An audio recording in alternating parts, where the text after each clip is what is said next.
bine v-am găsit la un nou episod de pe acest canal. Vreau să vă arăt puii mei care au ieșit.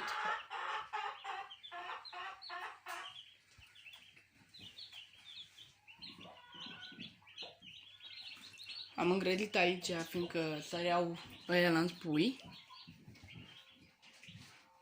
Săreau la ei. Și de asta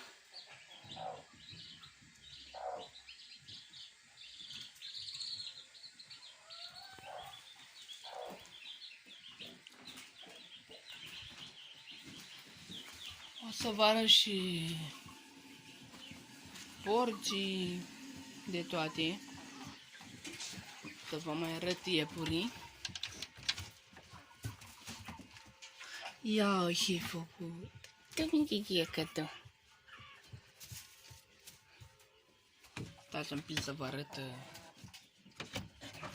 mai ca lumea. E blândă. Eu.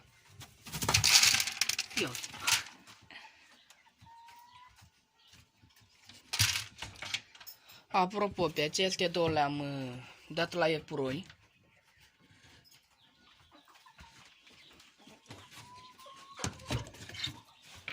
Pe amândouă, ieri le-am dat pe amândouă, o stat. Deci, să sperăm că o să am iepuraș.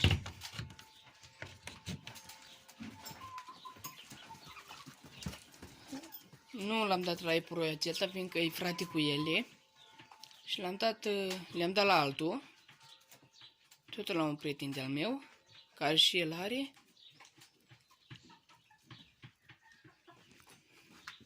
Și l-am dat.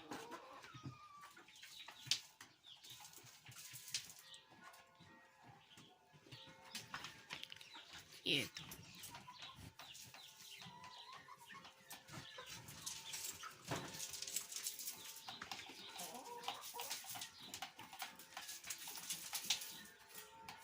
Deci voi reveni la porci. Am revenit.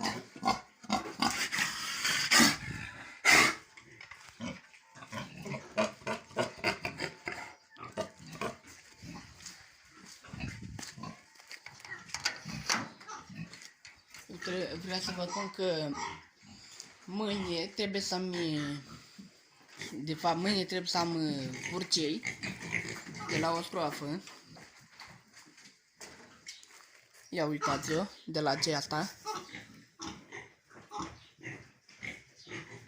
Mâine trebuie să o am. Am și acolo. Deci cam atât cu acest episod. Dacă nu vreți episoade, nu uitați să apăsați butonul de like, comentarii, să vă abonați dacă nu sunteți și ne vom vedea data viitoare. Pa, pa!